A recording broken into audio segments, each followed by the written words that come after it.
We are focusing today on the chance for Europe, Central Asian challenges and opportunities in the development of the middle corridor, strategic minerals, energy, and other vital components for energy transition. I am Ariel Cohen. I'm a senior fellow at the Atlantic Council and the managing director of Energy, Growth, and Security at the International Tax and Investment Center in Washington, D.C. We lined up two panels today, and we are going to start with Europe and the priorities for Europe in the heart of Eurasia. This is a strategic area that became even more vital and important since the Russian re-invasion of Ukraine in February of 22. What that war did was to disrupt transportation, connectivity, and supply of vital resources to Europe and to the world. It is not only natural gas that Europe gave up in huge quantities, the piped gas, the LNG, liquefied natural gas, is still flowing. It is also the rail connection, the pipeline connection, the air routes that connected East Asia with Europe and the Central Asia, the former Soviet states, connected to Europe via Russia. The United States, I can talk about where I sit in Washington, D.C. The United States committed to diplomacy and a lot of rhetoric when it comes to the heart of Eurasia. However, I must say, having been doing this dossier for 30 years, a lot of policy in Washington are driven by current crises, by military engagements. Afghanistan was the defining policy priority for many years. And now it is Russia and China that are driving US attention to Central Asia. I think we're making a strategic mistake. I think the region by itself has a lot of potential. It's 80 million people and growing. It's a young region. It's a region that provides a model of culturally and religiously Islamic or Muslim countries or societies that nevertheless prioritize development and are eager to integrate into the global economy, into the global supply chains. We also do not want these regions to fall into the orbit of one of the major great powers or be beholden to any militant ideologies. So I should probably stop here. I'll be happy to participate in Q&A. But let's start with Dr. Kolybasynu, who is the lead analyst and the executive director of Stratfor. No, it's Geopolitical Futures. Oops. Then we will go to John Roberts, who is a veteran energy analyst. I've known John for what, 25, 30 years? 25 years or so. Yes. Followed by my colleague and friend Wesley Hill in Washington, who is a China expert. And we will wrap this panel with a presentation by Vladislav Inozemtsev, who just published a terrific report with IFRI, Institut Français des Relations Internationales.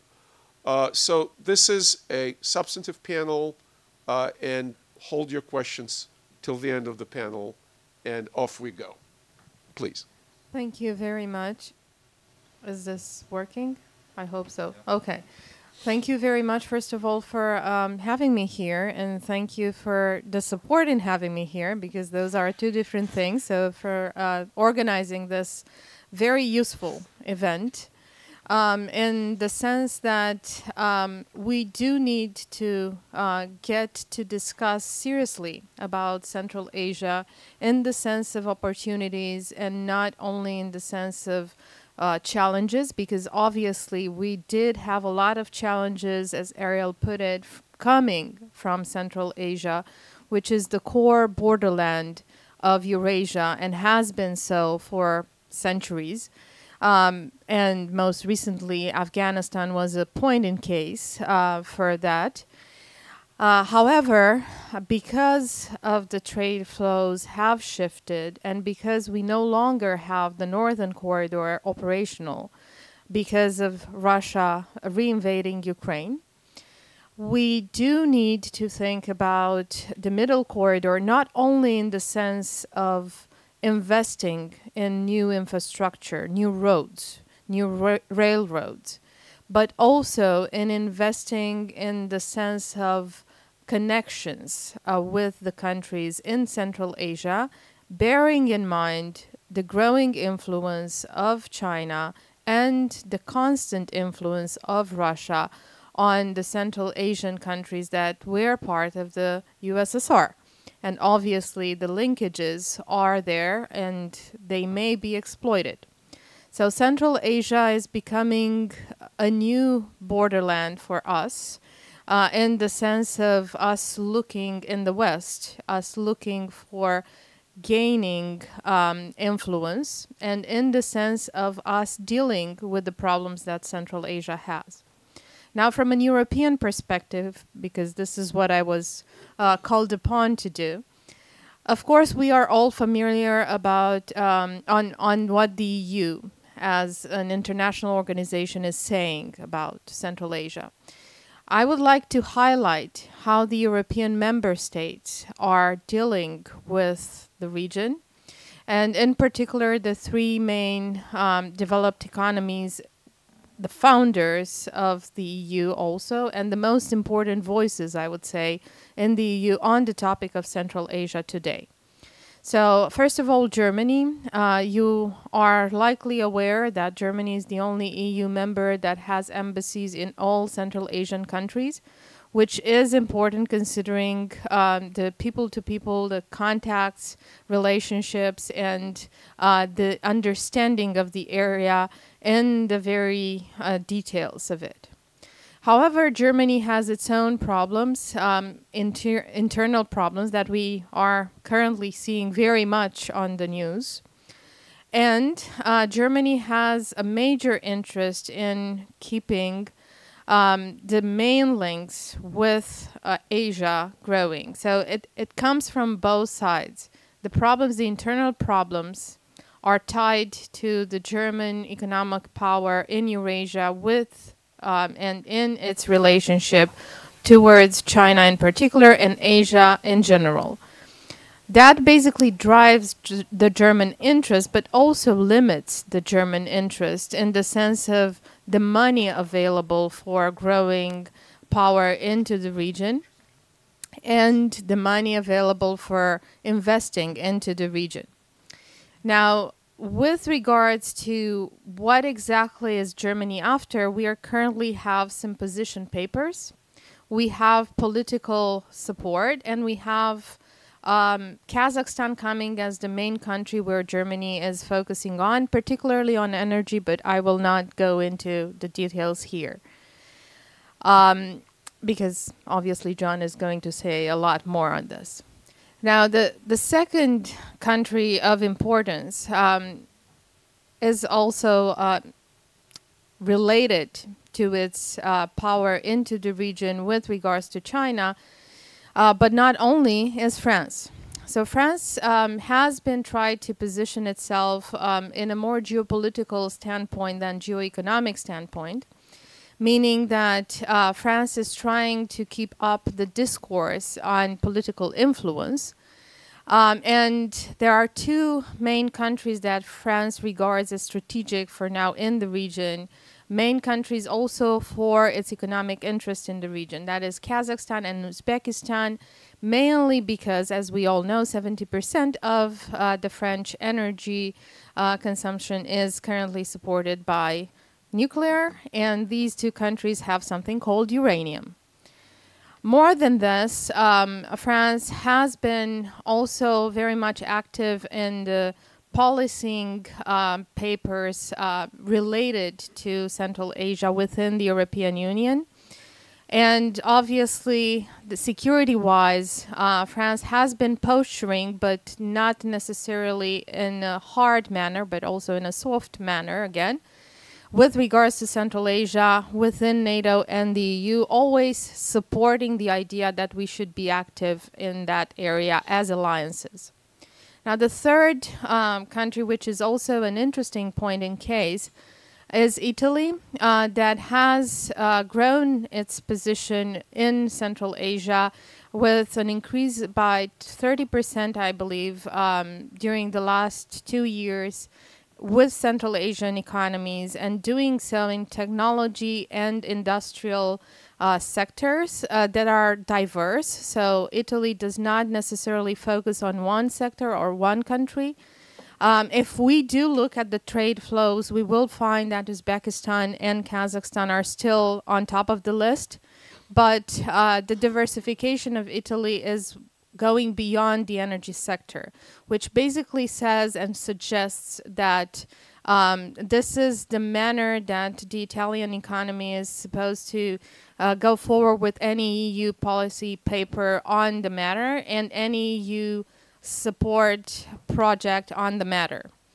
Now, with that, I will say, like in concluding, I will say that we are at the very beginning of what we are seeing from the European Union, and what is next depends very much on what we will define the Ukrainian reconstruction to be. The plan for the Ukrainian reconstruction is going to touch upon the Middle Corridor and how we see this region, because the Middle Corridor goes from Central Asia into the Caucasus and into the Black Sea area, with Ukraine being the major spot. And second, NATO has a good word to say because of the Black Sea area and because of the fact that it coordinates. Even last week I have seen news about the Turkmenistani ambassador to NATO basically coming in and being confirmed. And the main talk was about Turkmenistan help to NATO with regards to Afghanistan. So that is not ending, that is continuing. And with that, we are likely going to see a push that comes not only from Europe, but also from the US with regards to how we need to shape the security corridors that need to go along the Middle Corridor that we understand to be trade and investment only, because without that, we cannot really do much. So that is my take, my very short take on the matter. I could talk a lot more, and I welcome, of course, your questions at the end of the session. Thank you very much. In Q&A, if you can revert and talk about the EU-China interaction in the Middle Corridor, just make a mental note, please. Will do. It's a very important question. In terms of, you mentioned Turkmenistan and pipelines, just from being in this business for 30 years, there are projects that we talk about. It's kind of like they used to say in the Soviet Union, the communism is horizon. The closer you get, the further away it goes. There are projects like that. TAPI is one. Turkmenistan, Afghanistan, Pakistan, India gas pipeline. And for a while, I thought the Trans-Caspian connector. The Trans-Caspian connector is to bring Turkmen gas to the Azeri network that goes to Turkey and Europe. However, as you mentioned, I discern little bits of movements in the Turkmen posture on gas. We shall see how it develops, and there's no person better to address this and other energy issues as my good friend John Roberts. Please. Is this working? Yes. Yeah. Okay. Ariel, thank you very much for inviting me. Thank you for throwing me into the bog of Turkmen energy exports. I propose to deal with that at the end, because if I start with it, I will never ever finish.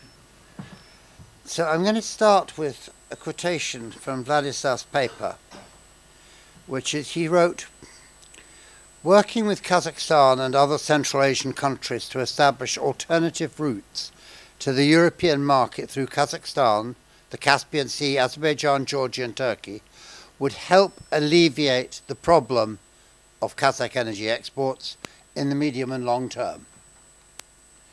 That is a point I completely agree with, and I regard it as the key focus of what Kazakhstan should be doing with regard to exports of conventional fossil fuels. The question is, how? There is no easy way to achieve a significant increase in conventional Kazakh fossil fuels to the west that avoids Russia. There are 3 oil tankers that Kazakhstan has, 12,000 tons each, and there are 3 more that it previously sold to Azerbaijan of the same weight. Capacity perhaps around 100,000 barrels a day transit, which can be increased a little if the transit route is cut in distance by using Kurik rather than Aktau as a loading port. But that's 120,000 barrels a day extra. Not to be ignored, but not the solution. So what is the solution? New tankers. Classic route for tankers to bring them in to the Caspian Sea, Volga-Don Canal. Not possible. Construction of tankers in the Caspian.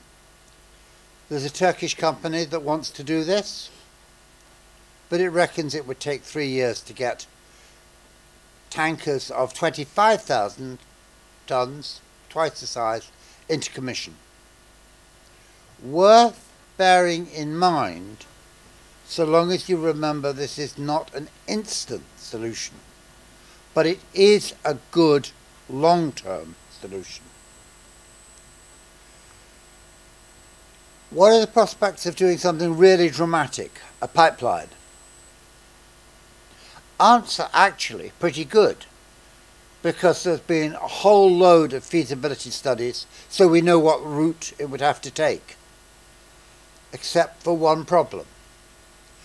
Either it goes straight onto the Caspian, direct Kazakhstan to Azerbaijan, adjacent waters, but a very deep trench that it has to cross. Or you take a route that has no particular engineering problems at all. The problem is it goes through Turkmen waters. So you have to have the support of the Turkmens. And that brings you back to the whole question of the geopolitics of the area and the fact that there is, frankly, a bottom line with Turkmenistan. Pun intended.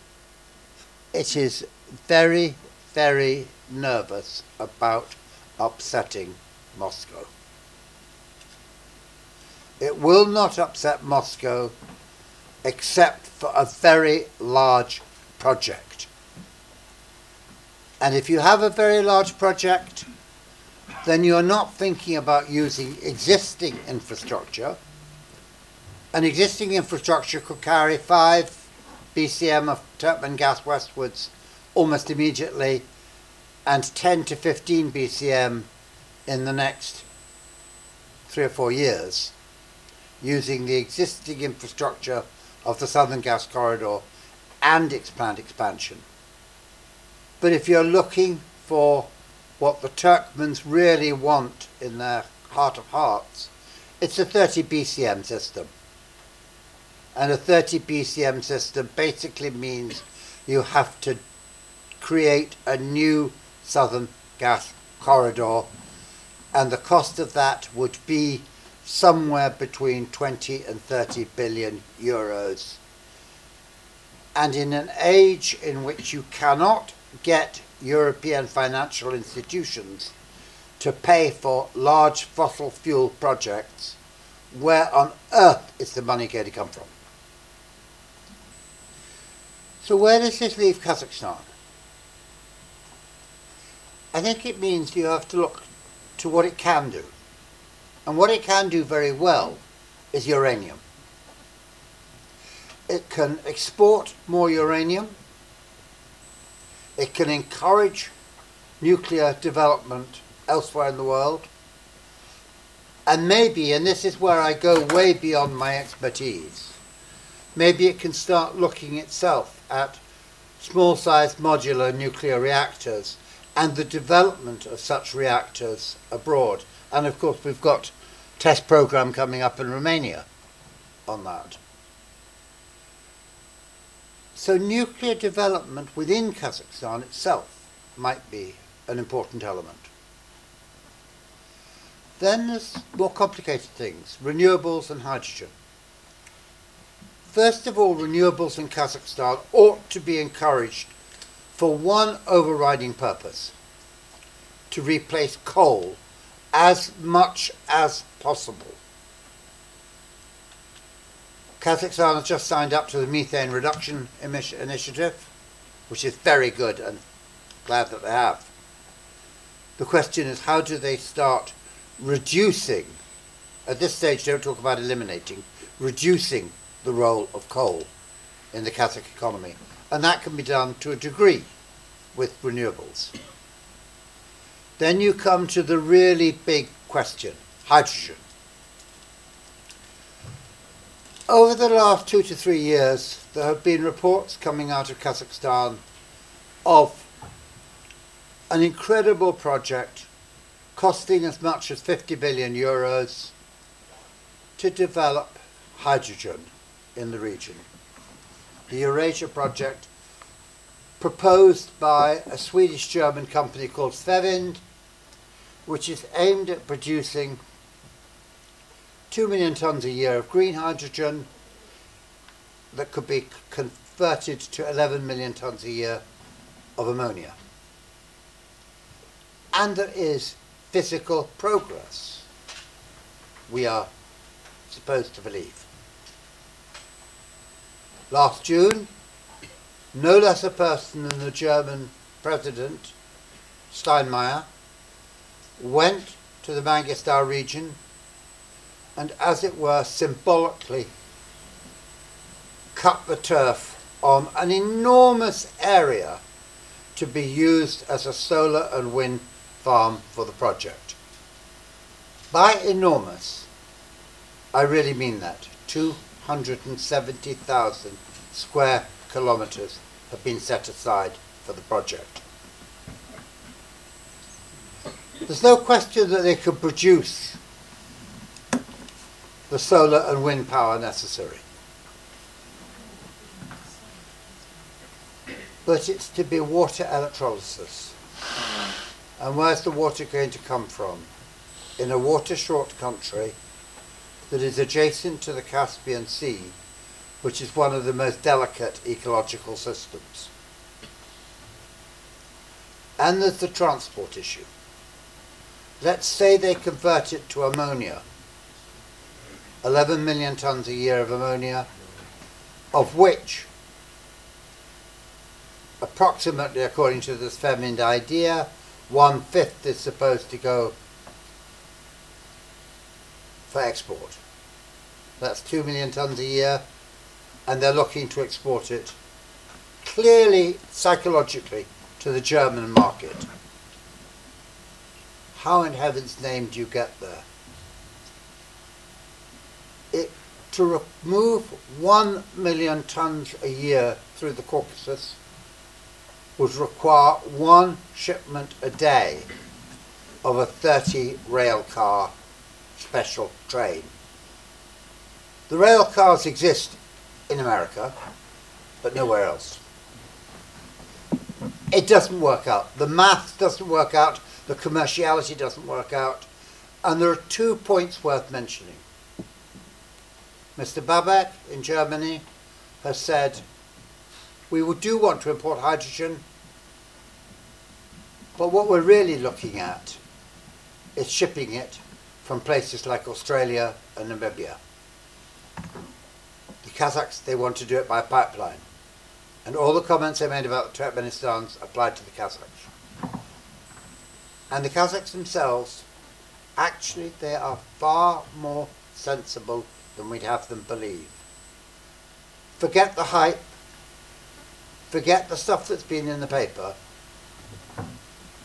Go to the fact that the Kazakh Energy Ministry itself is only planning to take a decision on hydrogen at the beginning of next year, and that it is that decision that will determine how much will be used within Kazakhstan and how much will be exported abroad.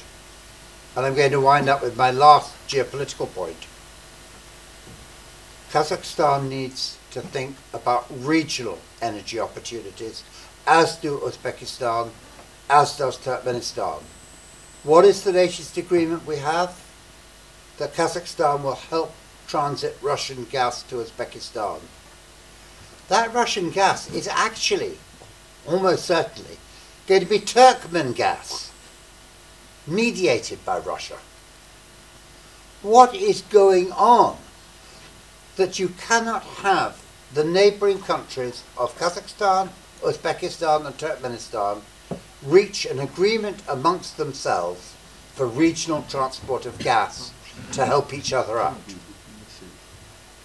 So I would say on nuclear, on hydrogen, and above all on conventional fossil fuels, the future in the area lies very largely in regional cooperation.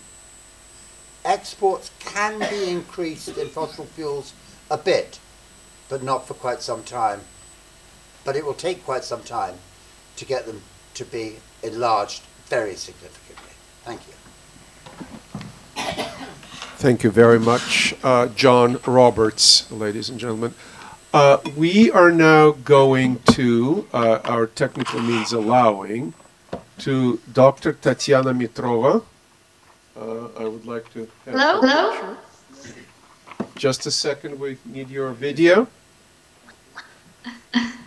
I'm glad you can hear us, Tatiana. Tatiana and I go back at least 20 years. Here she is. Hi. Are you in Cyprus? Yes, exactly. And to me, Tatiana is Ms. Energy or Dr. Energy worldwide, writ large. She spans her activities from the King Fahd University in Saudi Arabia to Columbia University in the US, and of course to Skolkovo in Moscow, unless you are no longer affiliated with Skolkovo, I don't know. No longer. I've left it in 2020. Okay. Tatiana is knowledgeable, charismatic, a true leader, and always a pleasure to have in person or on the panel. Please, Tatiana, address our issues of Europe, Central Asia, energy, and broader energy transformation issues. Thank you, Ariel, for this kind introduction, and good morning, ladies and gentlemen. I really apologize that I cannot join you in person. So, look, I'm afraid that the story that I'm going to tell is not that optimistic. when we are talking about this relationship between Europe and Central Asia, I would say to me that looks as a long list of missed opportunities. And there was a huge interest towards this region in 1990s, in the beginning of 2000s, when there was, this discussion. It looked like a new Gulf, with huge hydrocarbon resources and lots of interests, many investment opportunities. But then it turned out that actually resources are not that easy to take. From the geological and technical point of view, that actually it is mainly gas, not oil, and gas was always less profitable. That there are lots of logistical issues and all these pipeline discussions. I mean, how long are we talking about Trans-Caspian? 25 years, I believe. Turkmenistan, Afghanistan, Pakistan, also like 30 years already. So there was a lot of disappointment, and dealing with the regional elites was never a simple task, and their taxation claims and everything that was slowing down this enthusiasm until I would say in the end of the first decade of this century, it became clear that actually most of the hydrocarbon resources of the region are going either through Russia or to China. And very limited volumes actually went to Europe.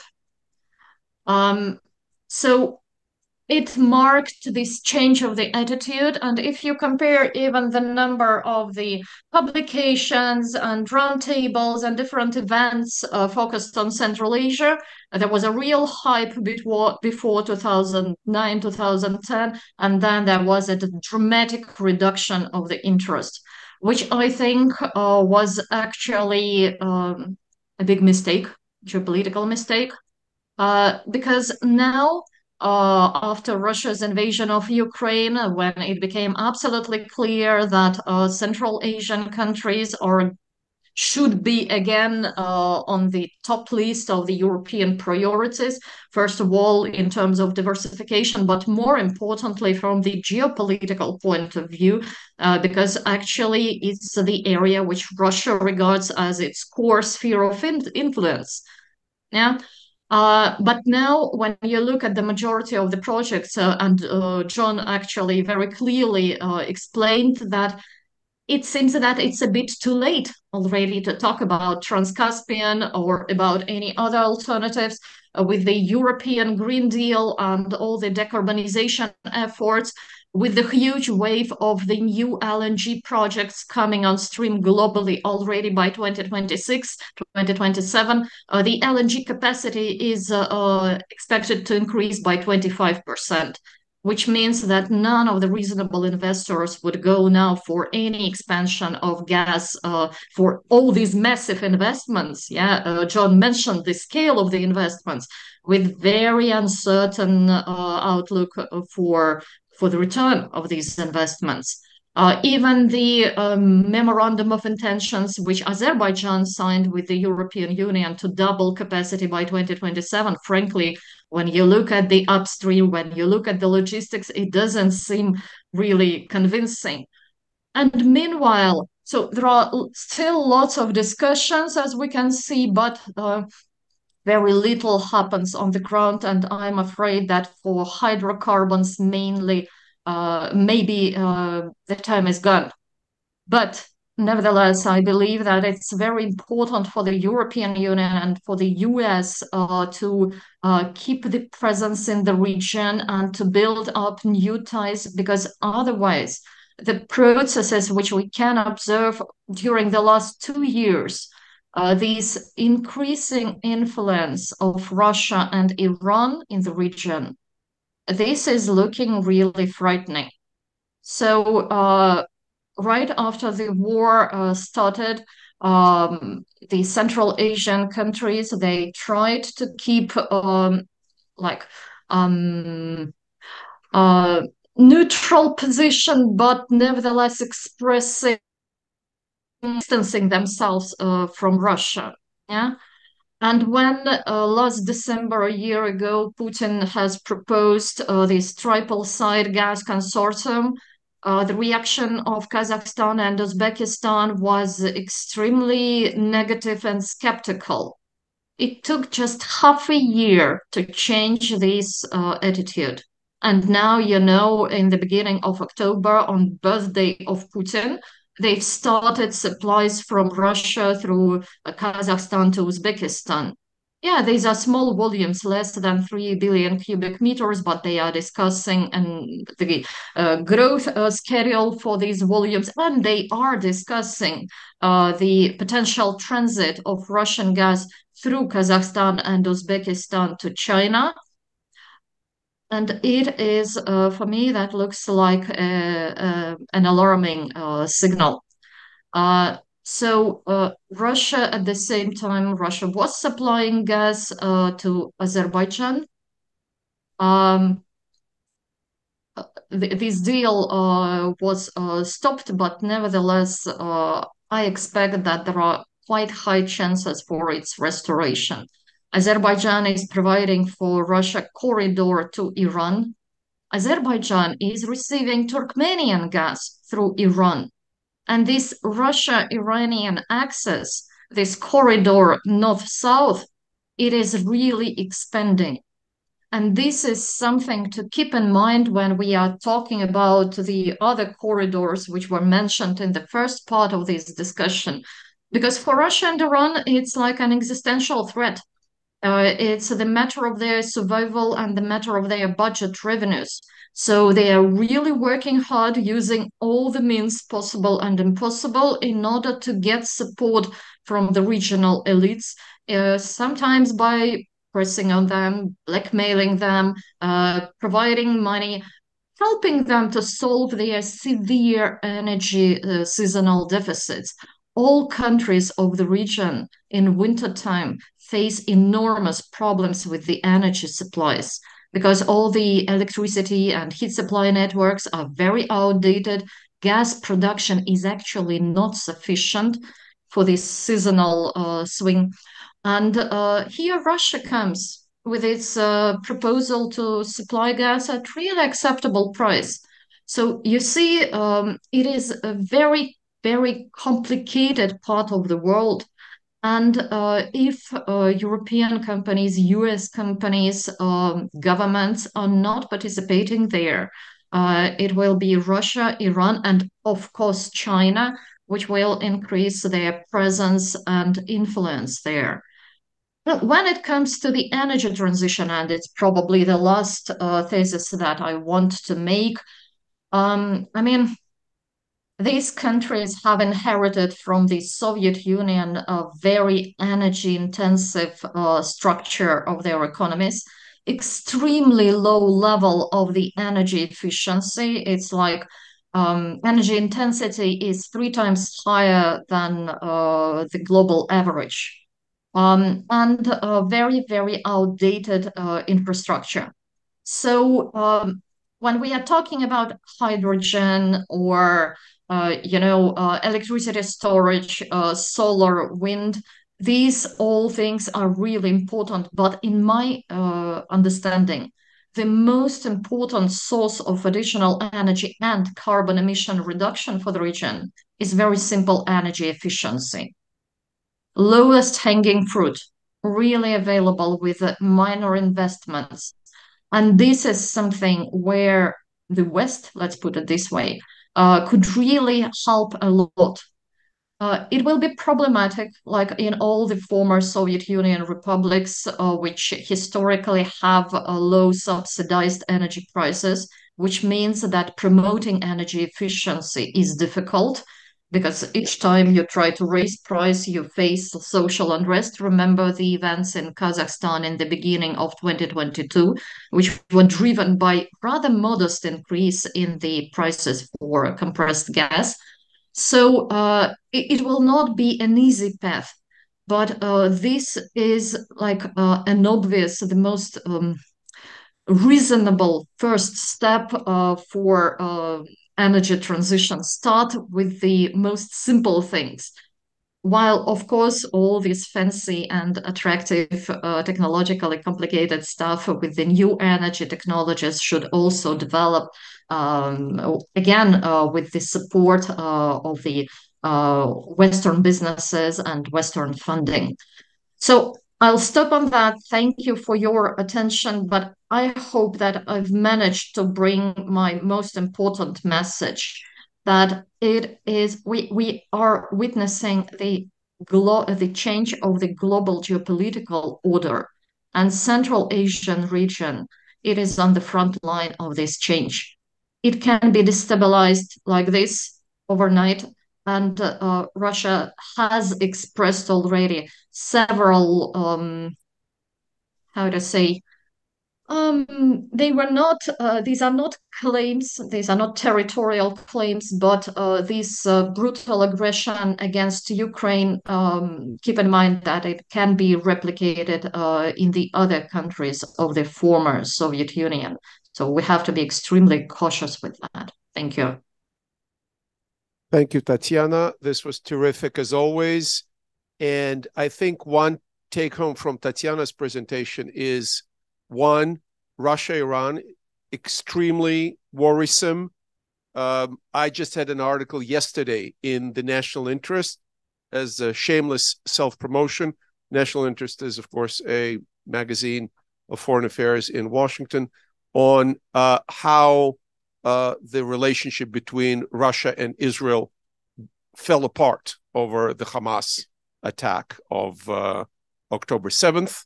Russia is squarely supporting Hamas. It was in a relationship with Hamas before, but now it's squarely supporting it. And that means Russia-Iran cooperation and coordination. The axis between Tehran and Moscow also goes all the way to the Arab Gulf or Persian Gulf, and that brings up additional geopolitical considerations, but also just a little insight, if I may. Russia and China know the region much better than Europe and the United States. They've been there. Russia was the imperial power. China is now a strong economic player and expanding, spending billions and billions of dollars. And that leads us to Vladislav Inozemtsev's excellent report that was highly praised in Paris already, and we hope to give it some exposure in Washington as well. Vladislav, please.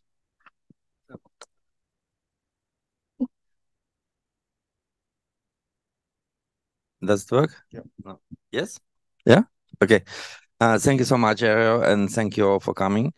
I just, as Ariel said, I just released this report in Paris. It would be online by this Friday because they also need to have a French and Russian edition.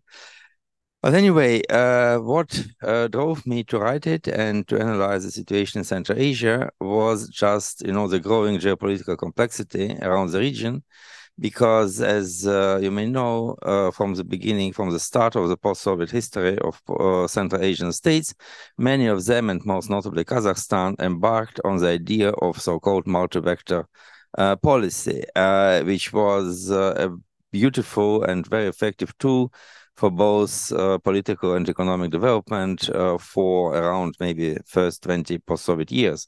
Because when you are quite dependent on Russia politically and militarily, and when you are so close to China and to the growing economic power of the world, and when you can attract dozens of billions of dollars of investments from either United States or Europe. So in this case, you can really balance between the three regional or global centers of power, which projects their importance and power to the Central Asian region. But what has changed in recent years was that the sense of cooperation between United States, Europe, Russia, and China, which was quite visible in early 2000s when the Russians were part of anti-war and terror coalition, when the Americans had military bases both in Uzbekistan and Kyrgyzstan. This time of cooperation has been substituted by the period of growing geopolitical tensions, and so therefore I would say it's a time to decide which powers are the most influential in the region, and what the orientation of regional states will be. As it was mentioned many times here today, the most important, the most valuable asset of the Central Asian countries, it has been the energy resources for many years, and actually Kazakhstan and Uzbekistan, they made great successes in elaboration of their resources, of course with the help of Western investment and technologies, while the Russian Federation actually is flat these days on oil and gas production compared to early 90s or to late 80s. The Kazakh and Uzbek economies succeeded in increasing oil and gas production by a factor of 3 to 4 times. And this is a huge success. But nevertheless, there is constant and ongoing geopolitical competition for these resources. I agree completely with John that the Europeans are now changing their priorities, and they will change it in the future as well. But nevertheless, we can see how the flows of energy were diverting from Europe or from parts of Europe in recent years, because if you look on Turkmenistan, which is a major gas producer in the region, by late 90s, around 1996, roughly 2/3 of Turkmenistan gas went through Russia to Ukraine, while now 94% of this gas is going to China. So in some cases, the Chinese are winning, and the influence of China is also growing. The Russians are also very strong, have very strong presence in the region because of political ties, because of, as Ariel mentioned, post-imperial story, and of course because of the military dependence on Russia, because as it was said in the beginning of our meeting, Central Asia is a huge region of around 80+ million people living there, but militarily it's really very small and a very weak association or combination of states, because there is the combined armies of the regional powers is less than 300,000 people. Most of them are relying on Russian technology and Russian military tactics and strategy. Most of the military leaders in the regional commanders are educated in Russian military institutions. And so therefore, Russia has huge presence and huge influence in the region. And what I would like to stress here is that economically, the region, and most notably the largest power in the region, Kazakhstan, is still very much connected to Europe. Kazakhstan is the only one post-Soviet country, except, of course, of Ukraine and Baltic states, that sends around half of its export flows to European Union. It's very important. It relies heavily on European investment and European technology. Of course, the Chinese are also doing a good job in seducing Central Asian states to become closer to China. Everyone knows about the summit in Xi'an this May, when a lot of money was proposed for Road and Belt Initiative and for other infrastructure projects. But anyway, I would say, and my report is devoted to a major topic, that the time of decision-making has come.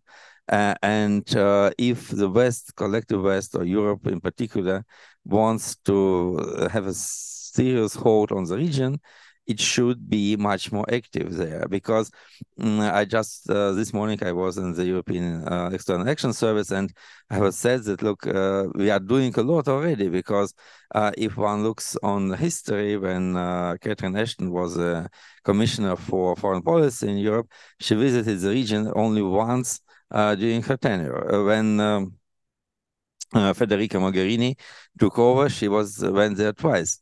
But Josep Borrell was 3 times there during this year.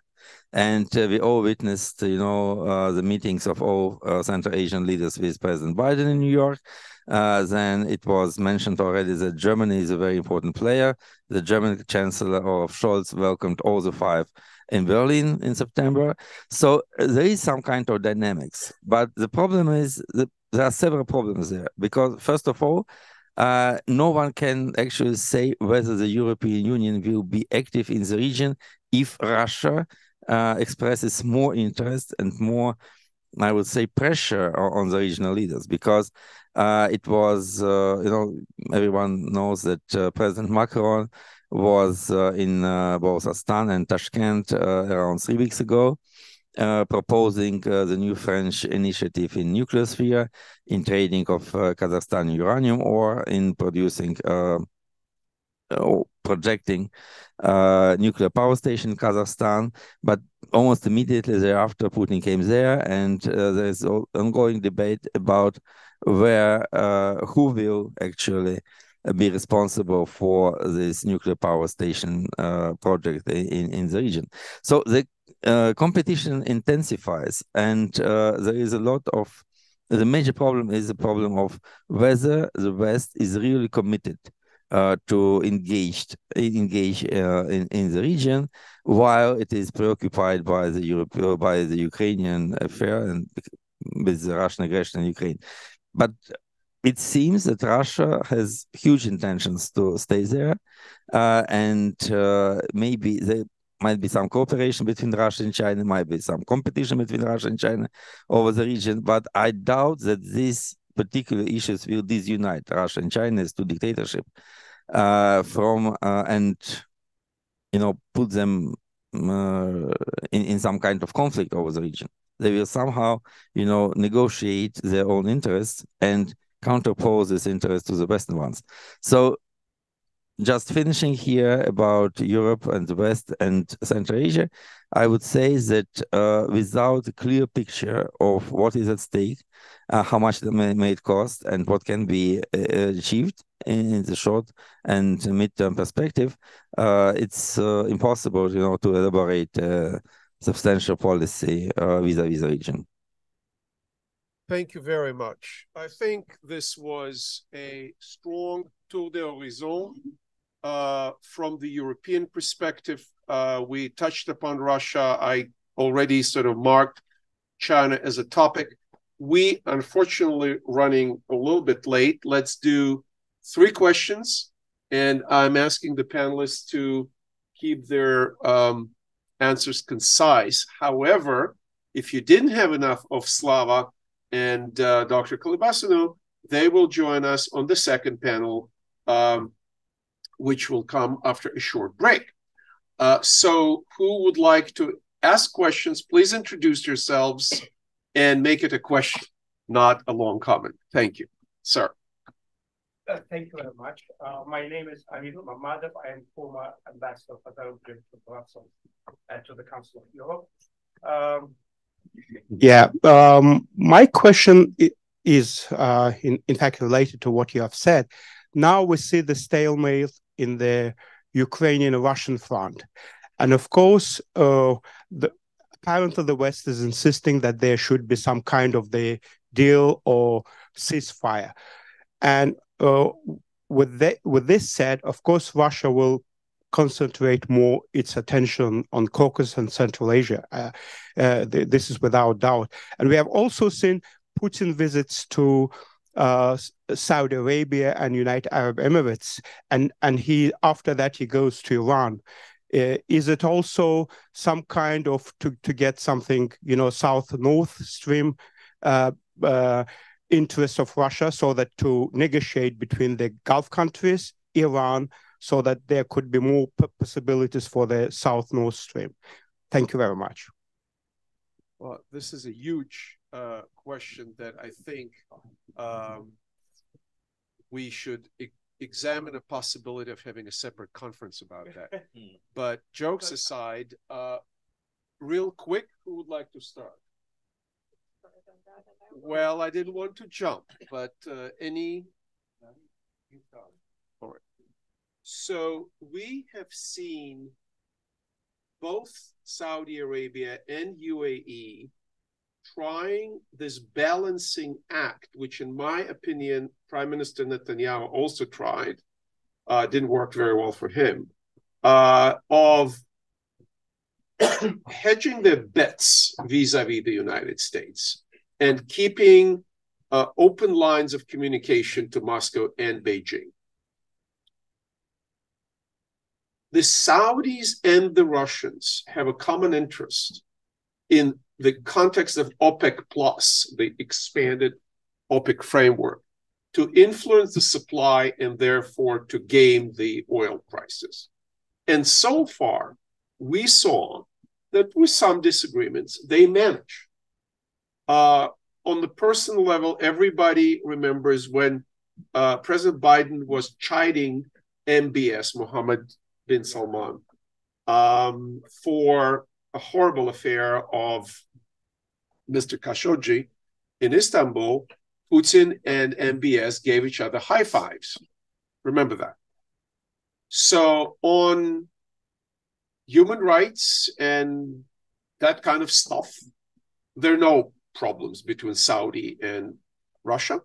Saudi Arabia greatly reduced its support for most radical brands of the Salafi Islam, the militant kind of people you saw in the Caucasus in the 1990s. So that is less of a concern. UAE is a huge hub for Russian money, Russian people, Russian businesses. People relocate their businesses to evade sanctions and whatnot. So in that respect, geopolitics are changing. And at the same time, as you correctly pointed out, after that, Putin goes to Iran. So what are they trying to do there? Iran and China have a huge investment deal. China negotiated the rapprochement between Saudi and China, Saudi and Iran. How well that is going to work out with Houthis still shooting missiles in the Red Sea, we shall see. But clearly, Beijing and Moscow are trying to detach the Middle East away from the United States. And that, by the way, I've written a paper probably in 2000 about Iranian-Russian coordination in trying to put pressure on the United States. So it is about the Middle East. It is about control of both oil supplies and oil routes in the Persian Gulf. There was a book called When America Slept. If America sleeps, then things happen. Just want to add something on the fact that we have entered a global economic warfare, and we have at the same time a regional kinetic warfare, which complicates things on the ground in the sense that in order to support your strategies for conducting global economic warfare, you may use whatever is untouched by the kinetic warfare, which means that corridors, trade flows, everything are up for grabs and weaponized. Exactly. So the North-South corridor that was mentioned is a big deal. It is also a big deal for long term, not only for short term, because that means that Russia is thinking about routes to decouple itself from the old routes that go through Europe. At the same time, I would say, because I want to be brief and I will only say a phrase, that the Ukrainian reconstruction plans that we keep calling to be a Western plan needs to also be about the scenarios that we are seeing with regards to how do we want to engage Russia, and are we up for re-engaging Russia into the corridors that refer to our Western needs? In other words, what part of the reconstruction is supported or will be supported with regards to our relationship with Russia from now on, after the kinetic warfare is over? Real quick, because we really started to spill over. Yeah, you try. It's a very rare occasion when I disagree with her quite completely, because I cannot see any kind of huge cooperation and understanding between Russia on one side and UAE and Saudi Arabia on the other side. My point would be that Putin went there just, to soften some kind of disagreements, because the Russians fooled the Saudis all over the last 10 years about the amount of oil production, and it was quite visible in 2016. It was quite visible this year, because Russia is now classifying all of the statistics about exports and production, and the Saudis are very much against it. The only occasion when they reached some kind of agreement was in 2020, when both of them were very much pressed by President Donald Trump. And so, therefore, I would say that I cannot see any kind of, alliance building here. About Iran, it was also mentioned that Putin is going to Iran. It's not true. Iranian president is coming to Moscow. And who?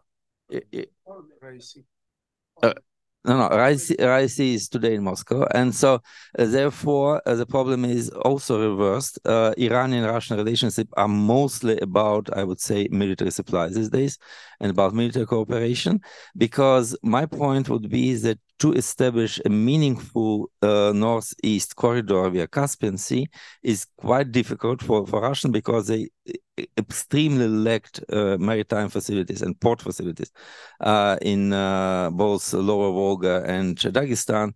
And so I cannot expect this corridor to compete with the Trans-Caspian from Central Asia to Georgia in coming years. So I will stop here. Yeah, I know. Don't underestimate the physical construction of north-south corridors, railways in particular, and the economic and commercial challenge they pose to east-west corridors, notably the middle corridor. Secondly, look at the Arab street and the way in which Arab governments are going to have to react to become more pro-Hamas, more pro-Gaza than they ever would have wanted to be 2 months ago. That changes the politics of how the Arab governments work, and that changes their interest in closer ties with Russia as opposed with the US and the West. Okay, so we ate up the time of a break. I suggest a 5-minute break, and we will have to go to the second panel, please. Thank you.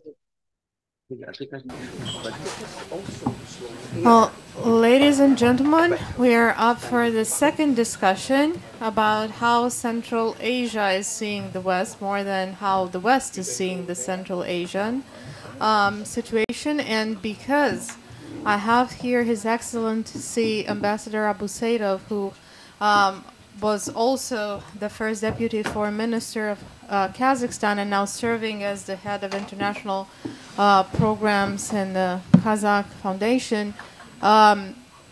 Would you start by letting us know what is your view about Central Asia, and how do you see the challenges that are shaping up the region?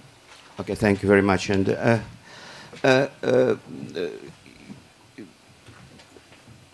I'm really happy to be here, and Slava, it's absolutely my deep appreciation for this job which you are doing, because if we'll try to understand what kind of article is coming from west, from east, about the Central Asia and what we have to do in future, and what kind of strategy we need to elaborate, and etc., etc. Because it was a big lack of comprehensive approach. This is an attempt to do so, and to come to see the Central Asia on the comprehensive approach as a comprehensive concept, and it's absolutely very good article and a report. And my thinking is that if Slava will go further on the deepening such kind of research, we will be very happy to be involved too, and to discuss some your articles, and etc. etc. What is the main reason of my thinking, which comes to me, and from the first session too, because the lack of the concept, which are now elaborating, for example, in Europe and in the United States, etc. Because we have to proceed from the understanding that Kazakhstan, as well as the Central Asian countries, is already a substantial part of the world. It's not like 30 years ago, maybe, after the collapse of Soviet Union. Many things had been done in these countries, but they're still rather different countries. If we proceed from the understanding that this is a Central Asia approach and the Central Asian countries approach, the real summary of this will be different. Political geography is a science, and we have to proceed from this one. I don't know what about the political from the political science, but political geography is a science in my understanding. And because just one example from my diplomatic, and I would like just to add a little bit that this part of the world, especially Kazakhstan, is not only oil and gas, is not only uranium, which we are the second producer, the first producer of the uranium fuel for this time being. 42% of this one will be the Kazakhstani fuel, and we are not just on rare materials and etc., but we have absolutely another story. What we have now in Kazakhstan as well as in the Central Asian countries. For example, in 1993, I was the director of the International Security and Arms Control Department in the Ministry of Foreign Affairs. We have no any embassy in Vienna, for example. And when my first visit to Vienna, to Hofburg, to the OSCE, during this period of time, CSC, Conference on the Security and Cooperation in Europe. And when we're sitting around the table, in one table, my country, Kyrgyzstan, Uzbekistan, Tajikistan, and some delegations who are proceeding there, just saying what these countries are doing here, especially from the Central and Eastern European countries. What they're doing here, why, is it Europe or not? And just to imagine, after 15 years, the summit of the not conference, but Organization of Security and Cooperation in Europe, took place where? Not in Warsaw, not in Luxembourg, or not everywhere, in Astana. Because we have to proceed from the understanding, if we're trying to find a way how to produce the concept comprehensively, it means that it's not only what I've mentioned before, but the political situation, but the political willingness, that the political efforts of this country, which is already a substantial part of the world, as I've mentioned before. Because for me, it's extremely important just to understand extremely very important two issues. First of all, still, Kazakhstan, as well as the Central Asian countries, we have great challenges. For example, we have traditional challenges still on. This is WMD proliferation, etc., illegal migration, and new challenges as arms trafficking, human trafficking, etc., etc. But we have, for this part of the world, extremely, if I may say, specific challenges, such as water resources management. From day to day, it's becoming more and more evident. And in my understanding, that for European countries, first of all, and for United States, they have to think about of this very interesting thing, that just to think about what you would like not only to get from the region, but what you would like to give for the region. In this case, it will be absolutely meet all concerns what we have in your part of the world, as well as in the Central Asia and the Kazakhstan, because you have a real good technologies on this particular issue, on the water resources management, and you made to be a part of the negotiations, which I'm very happy to go further now, because it was a long-term discussions on the water resources management after the collapse of Soviet Union in the region, and this transboundary rivers and etc. etc. This is a real challenge, and I'm really happy that the Uzbekistani delegation, they changed drastically their position on this one, and they're doing a lot and making and trying to find a compromise on this particular direction, and as well as other Central Asian countries. And I think that it will be very interesting, and if you will do something on this particular issue. And the second element, which is extremely important for me, because not only for me, but for the region as a whole, because this is a multi-vector foreign policy. From day to day, it's becoming more and more difficult to stay on this concept. In my understanding, what does it mean, multi-vectorism, or multi-vector foreign policy, or multi-vector policy? It's just to find a balance. Trying to find a balance. This is trying to find the balance means multi-vectorism. For example, multi-vector policy, because from day to day and nowadays, when everything is changing in the world policy drastically, and everything with the kaleidoscopic speed and something like this, you have to react to everything very deeply. Because, and our president, Mr. Tokayev, you know of his activity now in China, and because this is a destiny of my country in Central Asia, to live between the two giants, and it needs to be understood by the West that this is our destiny. Nobody in this world and the God, we are not changing our location of our country. And we have to do and to find the balance between Central Asia and Kazakhstan, between these two giants, first of all, because this is a security matter.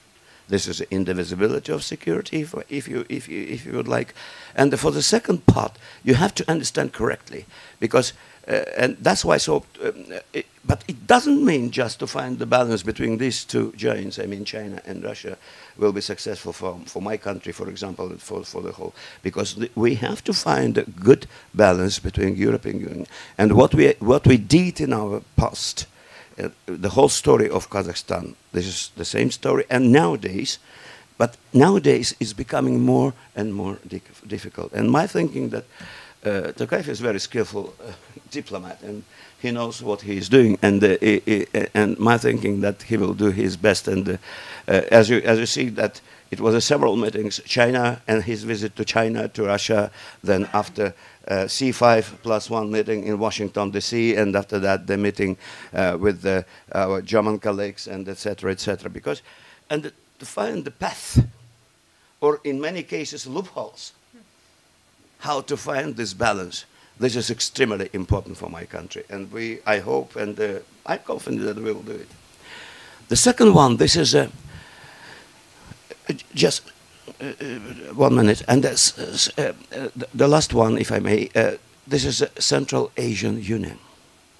This is extremely important and needs to be understood by, especially in the Western countries and the United States, to help or to push this process, to support this process. Because if I'm not mistaken, in the early 2000s, two times the first president of Kazakhstan, Sultan Nazarbayev, he proposed such kind of Central Asian Union, but he was not made appropriate yes from this part, from the countries, from the region. But now it's becoming more and more understandable for everyone, because it will be very important and very, if I may say, existence element of the establishing the good environment, I mean, taking into consideration the regional security in this region. Thank you. Thank you very much. And thank you for mentioning actually that political geography, or geopolitics as we call it otherwise, is a science, and geography does not move.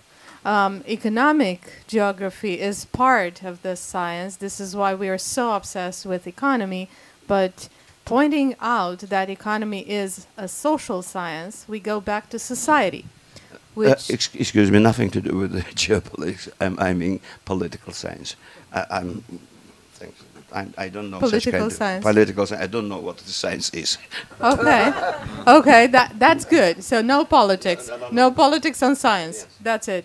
Well, since we are going into the society problems and challenges, from your study, but not only, from your perspective, considering that this place of the world is between the two giants or the two regional powers, Russia and China. Let's begin with a perspective on what Russia is thinking about Central Asia. What is the Russian perspective?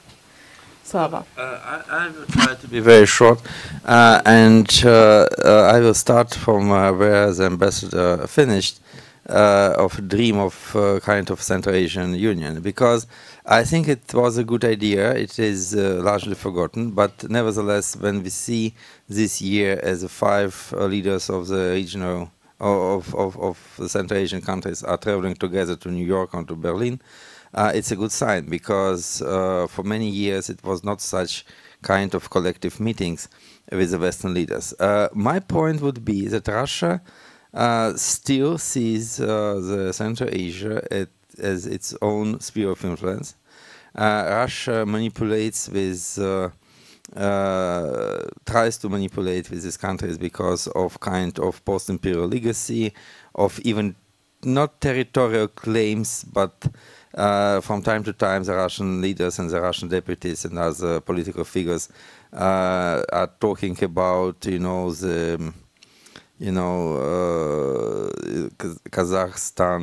Kazakhstani independence as a kind of, maybe not a historical mistake, but a kind of, I would say, concession from Russia about the northern part of the Kazakhstan territory as well. This causes a lot of tensions, but they have been overcome year after year. But nevertheless, Russia is looking, it's reflecting, and it doesn't drop its plans, not to incorporate the region into Russia as with Ukraine, but nevertheless to control it. What is very important to say here is that unlike the relationship between Central Asia and either Europe or the United States, Central Asian relations with both Russia and China are institutionalized in 2 integration blocks, which actually is Eurasian Union, which was promoted by the Russian Federation after 2014, and it was enthusiastically also supported by First President Nazarbayev, and with the Shanghai Cooperation Organization, which is the Chinese link to the region. And in both cases, I would say that this organization provides some kind of constraint for the Central Asian countries, while giving quite little new, I would say, new opportunities. Because Eurasian Union, from my point of view, I might be mistaken, but it definitely constrains the Central Asian countries, subjugating them a little bit to Russia, but not providing huge opportunities, except of what is now becoming a huge point of disagreement between Central Asia and Europe, which is in Russia is called the parallel imports, because the Central Asian countries are becoming now a channel of supplying and shipping Western goods into Russia. And actually the Eurasian Union is one of the guarantees of this, because you have not a custom border between Kazakhstan or Kyrgyzstan and Russian Federation, so the goods can flow freely to these countries and then to be re-exported into Russia. The Europeans, they mention this, of course, every time when the European officials negotiate with the Kazakhstani or Kyrgyzstani representatives, they address this question. But I would say that this is not so much question for the political leaders, because Kazakhstan is not encouraging this trade, definitely, and it doesn't. And President Tokayev said many, many times that the Kazakhstani government respects and complains with the sanctions imposed on Russia. Well, the problem is mostly on commercial side, because the companies are profiting very much, profiting a lot from this trade. So therefore, I will just finish. The Russians are very successful in promoting some kind of integration schemes that give them kind of priorities and new possibilities, at the same time giving almost nothing to the regional countries. And if the Europeans or the Westerners in general want, to succeed there, I completely agree with the ambassador that something like a Central Asian Union should be created, and it should be, promoted by the Europeans for making it easier for the West to speak with the Central Asian countries, because both Russia and China has these instruments for dealing with them much more intensively and effectively. I go on to quote you, geography is there for a reason and is not changing very much. But geography can be shaped, however. And the shape of geography could come from the regional powers. One of them being also China. So the Chinese perspective is what is next. Wesley, do you hear us? Yes, I can hear you. Good. Can you all hear me okay? Wonderful. So I would like to invite you to say a few words about the Chinese perspective on Central Asia. And I did not forget, Ariel, about my mental note at the beginning. I will add a few words at the very end also about the Chinese-European relation in respect to Central Asia. But first, Wesley, please do begin by sharing with us your thoughts about what is going on in Central Asia from a Chinese perspective. Thank you. So the audience in the room may already be aware of the incident that happened with the visiting Russian delegation to Kazakhstan and the switching of languages. But the Chinese response to that, I think, sort of foretells the general Chinese attitude. So at the Xidiao Yutai, which is sort of a Chinese version of the Brussels Press Club, if you will, the Chinese diplomat in residence responded to the fiasco of the Russians not having translators and going back and forth saying, well, we would never make that mistake, and we think that the Russians will keep making the mistake. And I think that really sort of sums up what the Chinese attitude right now is towards Central Asia, and it's multifaceted. So one, China believes that it is going to be benefiting in Central Asia at Russia's expense. Now, China understands that it can't afford to totally isolate Beijing, or it can't totally afford to isolate Moscow. It has to consider Moscow's strategic partnership and its relations with India, and ultimately the purpose of going through Central Asia for Beijing is to increase at least a little bit economic activity with Europe. So it still needs Russia for this to an extent. It still values Russia's relationship, but Beijing is gaining in Central Asia at Russia's expense. The second absolutely critical thing to note is that for China, Central Asia is a region of incredible importance, and it's only growing in the Chinese strategic space.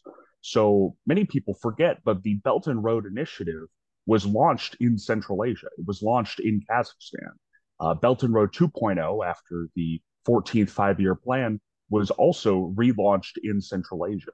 And a lot of the Belt and Road projects and a lot of the Belt and Road Initiative hallmarks that we see, such as the use of Chinese labor, the relation they have with Chinese state institutions, Chinese capital, etc., were all trialed in Central Asia before they gained more notoriety elsewhere, especially in, say, sub-Saharan Africa.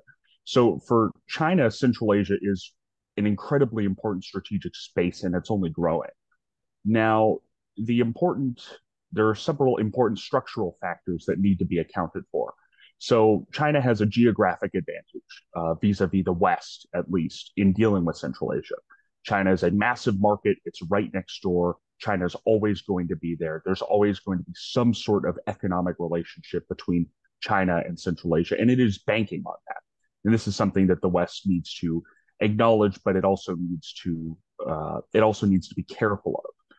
The other important point that comes with the diplomatic tightrope, if you will, is that the middle corridor, the long promised transit route between China and Europe, has its own set of pros and cons in terms of Beijing. So the big strategic pro that strategic thinkers in China have long championed is that this is a transit route for economic exchanges with Europe that the U.S. Navy could not park on. And the downside of this, though, is that, again, it has to consider its strategic relations with Russia and India. It doesn't want to gain in the region too much to the expense it loses these strategic, it upsets the diplomatic quadrille. But also, to another extent, it is also a little bit worried about the so-called color syndrome, the color revolutions, the European influence adjacent to it in Central Asia, because it's a general rule of all economic activity. If you increase a transit route to get your goods and your influence going west through Central Asia, it is also going to invite concurrent European investment, which is one of the most troubling things for Chinese capital to consider. So when we think about capital investment in Central Asia, we often think like, oh, it must be the Russians and it must be the Chinese that have the most advantage in the region. And while they have many structural advantages, political and historical ties, et cetera, the largest capital investors in the region are the United States, followed by the Netherlands, followed by several European countries. Russia and China actually do not feature extremely high on capital investment. So the increasing economic integration of Central Asia as a region, but also increasing economic ties between the European Union and Central Asia, which really is the core of Vladislav Inozemtsev's paper, presents a big opportunity for Beijing, but it also presents several weaknesses. Something that will be increasingly interesting to look at, and I think that we've already started to see turns on, is how Chinese influence in Central Asia is going to impact the minutiae of these policies.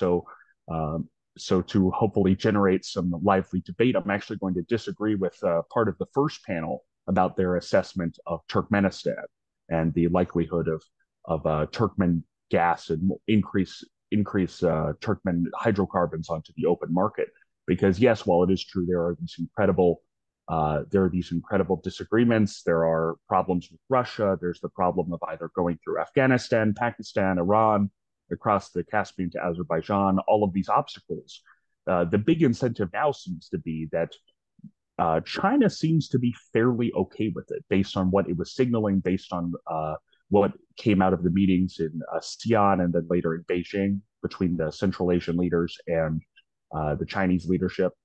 And also the fact that out of the Xi'an meeting in May of this year, that China openly said as a part of its approximately $50 billion investment plan in the region that, oh, we're actually perfectly okay with building port infrastructure on the Caspian, and we're going to build more port infrastructure on the Caspian, and this money can also be used, if you want, for pipelines or undersea infrastructure, is the way they put it. So they technically didn't mention the Caspian, but there's really only one sea body in Central Asia that this applies to. So China's role in the region, in respect for time, unfortunately, we are being constricted a little bit, is growing, but it's not quite the all-consuming, swallowing behemoth that some imagine it to be. The locals are also, very well aware of, China's potential in the region. They are, not sort of passive agents in this game. They are very aware of the implications of Chinese influence, the implications of Russian influence. His Excellency Ambassador Abousaitov already stressed the multi-vectorism that's so prevalent in the region, so I won't rehash the issue. But thank you very much, and looking forward to some great questions. Thank you very much, Wesley. And thank you for making my job easier and responding to Ariel's first comment on EU-China relationship. Well, China is a competitor to the West and Central Asia. China is now a competitor also in the policy papers that go from Brussels and from Berlin both with regards to Europe and global markets, which means that the Europeans are regarding China a bit more nuanced than they have been, in the sense that, first of all, they do not want to decouple, second, they want to de-risk, and third, they want to work with China with regards to the US, with regards to Russia, and with regards to Central Asia when it comes to making the best out of trade and investment for their own. The problem is that China has similar problems, socioeconomic problems, as the Europeans now. It is weakened. It has been weakened before the pandemic, but it had further weakened, which kind of limits its negotiation power. And being a very different kind of regional power to Russia, for instance, in Central Asia in particular, China is kind of shaping its posture towards more negotiations and towards more coordination with the West, also because it needs the American market and because it needs the European market. So, in other words, for the China-EU relationship when it comes to Central Asia, it is more of what could we do and what could we do together. Those are distinct questions. What could we do to influence Central Asia, the West, and China? And what could we do together to make sure that we can kind of resolve the problem? What do you have to do? You can react to that. But one final point, and then you can react to that. Thank you. So basically, the coordination is not necessarily in the sense of strategic cooperation. It is in the sense of short-term inputs and short-term profits, which gets back to the point of what are our major challenges with regards to those loopholes. So please do react to that. Thank you very much, because it comes to me from the last 2 days, because I myself and Ariel and Slava, we participated in the seminar, Dialogue of Continents and something like this, with the and several times it was named that the country, that the Kazakhstan is the biggest landlocked country, and etc., etc. But for me, yes, this is our destiny to be landlocked, but we have a huge border with China, with a big market. And this is our, not only, this is a very exciting moment in our story, because first of all, Kazakhstan, we have the 9th territory in the world, and we have to pay a great attention of establishing a very good agricultural complex, because we have a lot of opportunities to produce a very high quality agricultural products in my country. Because we have just only 20 million population, we have the vast territory, we have a good traditions in cattle breeding, we have a good tradition in wheat breeding, and etc., etc. Because the agriculture will be maybe a very good, and we have a huge market, 1.5 billion population who would like to eat every day. Life, love come and go, but you have to eat every day. Yes, madam. And this is a absolutely very important issue that we have to understand. And because during my last 15 years before my retirement, I served in the Western European countries, and everywhere when especially in London, they are looking to do something which will be closer to the Chinese border, and they would like to invest something which will be something like to avoid the transportation expenses and something like this. But life comes and go. Yes, life and come and go. But for example, what does it mean the agricultural country? Before, during the Soviet historiography, agriculture, it means less developed. Yes, and President Nazarbayev, he was come to us from the Soviet Union, and he proceed from this and say he needs industrialization, innovation, etc., etc. But in my understanding, the future of my country is agriculture. We have everything to develop this particular direction of our economy very rapidly, very fruitfully, taking into consideration that we have a big market and the help of the European countries on this particular matter in order to marry the interest of China and the European Union, just to help and to produce new technology in agriculture, and to help to establish a very good agri-vertical complex. For example, moreover, agriculture may be a very good, real, if I may say, stone and reason to establish a Central Asian Union. For example, we may to produce or to establish some different belts. For example, in Kazakhstan, wheat producing, animal producing, cattle breeding, etc., etc. In Uzbekistan, cotton belt. For example, in Kyrgyzstan, dairies, and etc., etc. It will be a real base to establish a real union of Central Asian countries, which will be not only, it will be vice versa between us and China, because it's very important to eat every day. Thank you very much. That is true. And in that interest, let me open the floor to questions, because we do need to eat after this event, and that's important. So first questions.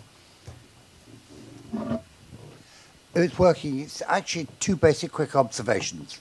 One, China and Turkmenistan.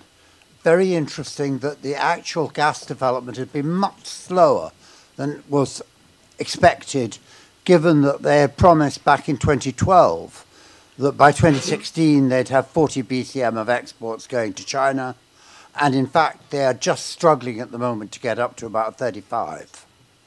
The second thing, which is particularly, why is that the case? Probably because China is using Turkmenistan as a lever to get better terms from Russia for Russian gas. The second thing is Kazakhstan and the opportunity that you mentioned for working together with the European Union. Why has Kazakhstan not been able to have massive gas exports to China, as was once envisaged? And the answer is, of course, that gas development within Kazakhstan has been much slower than expected. And that, to a large extent, has been due to slower than expected production by Western companies. So therefore, there is the obvious answer that if you can get greater cooperation between the Western companies investing in the oil, or the gas particularly, and the Chinese market, there's an opportunity for cooperation there. Mm-hmm. That's a practical one. Yes, Murad?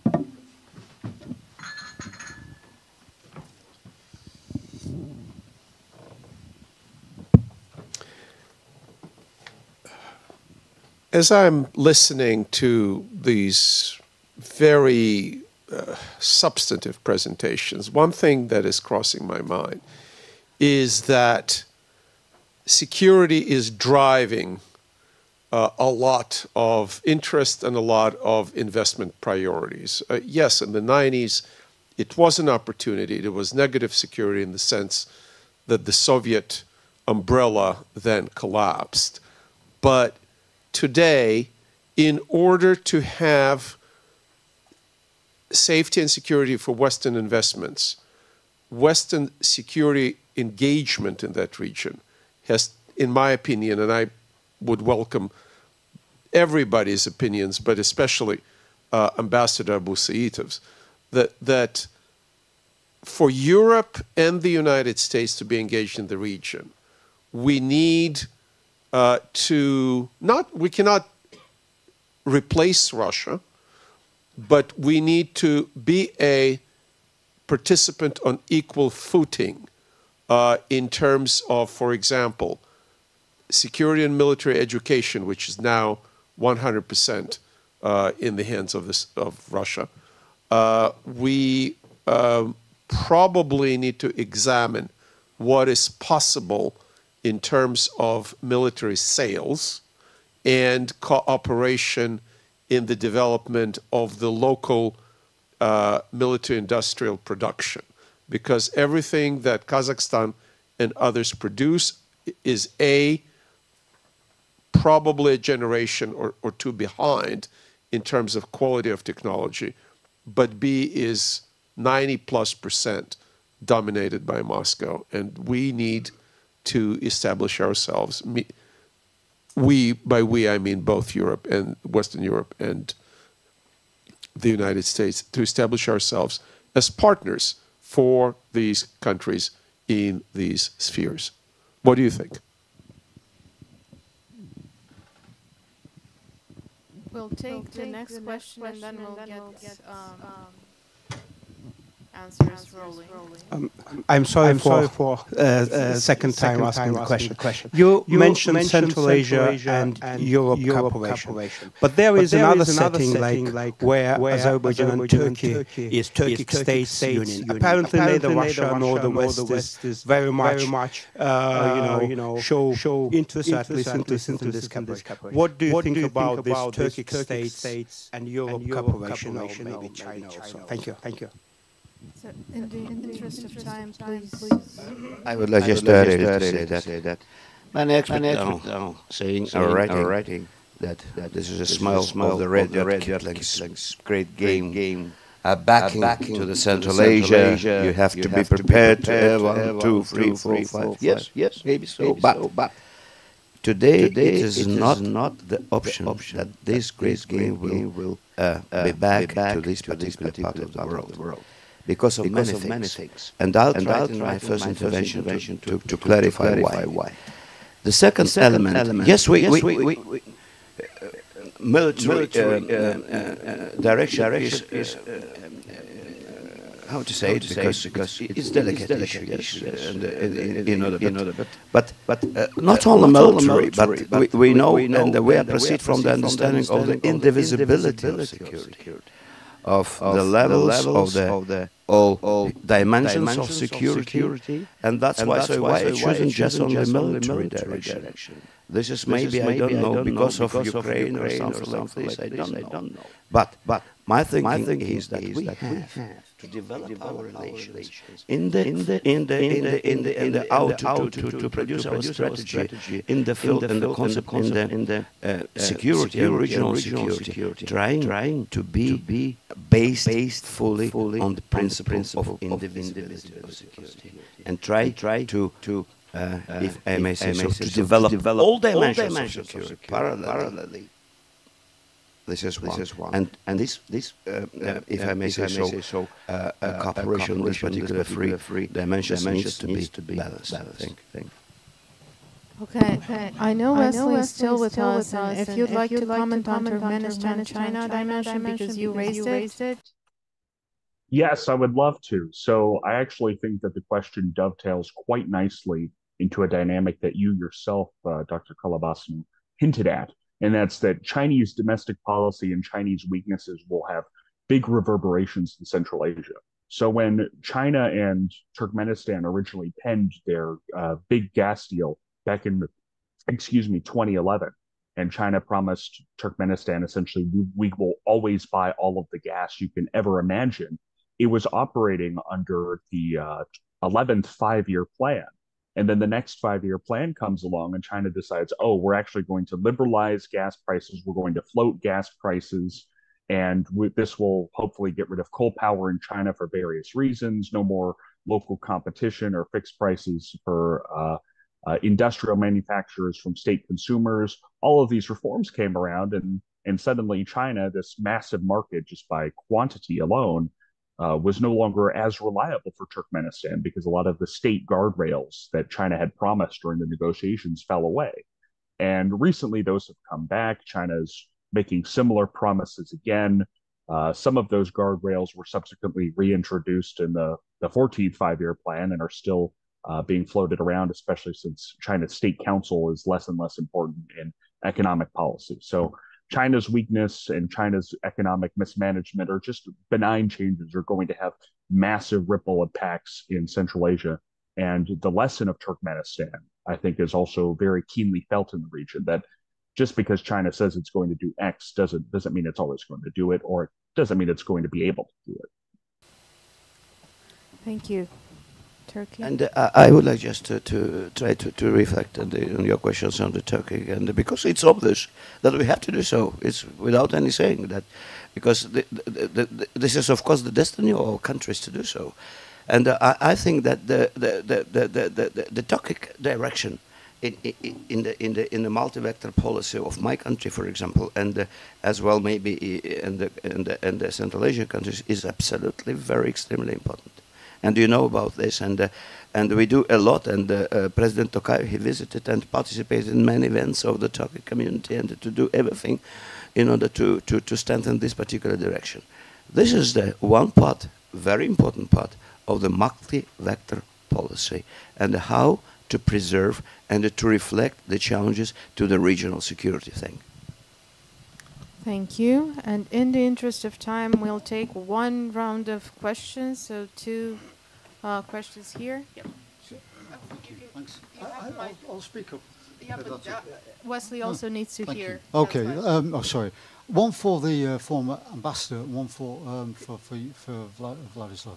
That's okay. First, I just wondered what do you see as the role of the former president in formulating this multi-vector policy and approach that you speak so much about? What was his personal role, do you think, that has allowed the West to invest accordingly in Kazakhstan? And just secondly, a follow-up on that, how do these lessons, if there are any lessons, apply to Europe today? So that one for you, please, if that's okay. What, the second one, what? The second bit is, how do these lessons, if you like, the lessons that have been, or the policy, this multi-vector approach, policy, the lessons, how can they be applied today? But the first one, maybe the first bit about the role of the former president. Yes, can I just put the question to Vlad as well? May I just reflect it immediately, because it's just only to because he doing a lot on this particular direction, and don't forget that the acting president of Kazakhstan, he was a state secretary, he was a prime minister, and he was a foreign minister for during the decades. Because all such kind of proposals, and I myself, I was involved in formulating such kind of policy, because I was ahead 2 times of the drafting commission on our concept, foreign policy concept. It was in the late 90s and in the beginning of 2000s. But my thinking is that it's practically what we have now in Kazakhstan. This is one of the results of this multi-vector foreign policy. This is one. The second one, that I don't know what kind of lessons. Lessons a lot. Because, and what we, especially when the environment is changing drastically, it's changing rapidly. And in my understanding that for this time being, for multi-vector diplomacy, extremely important, not to, if we can just try to concretize the multi-vector concept of foreign policy. We are saying in our papers 1, 2, 3, 4, 5. Today, it's 1, maybe the last. The 5th, maybe the first, because it takes immediate reaction. What is happening now in the region and in the world as a whole? Thank you. Just a quick, and thank you, and for Vladislav.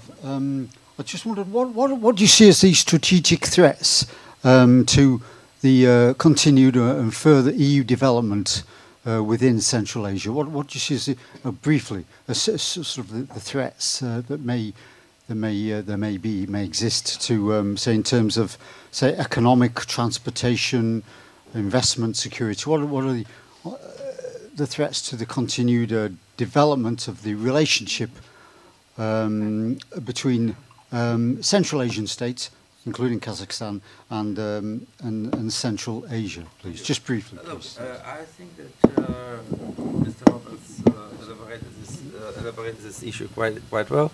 because the major problem here, if it comes to the experts, to energy experts, is first of all the European shift to green energy, which can really decrease the demand for Central Asian energy resources.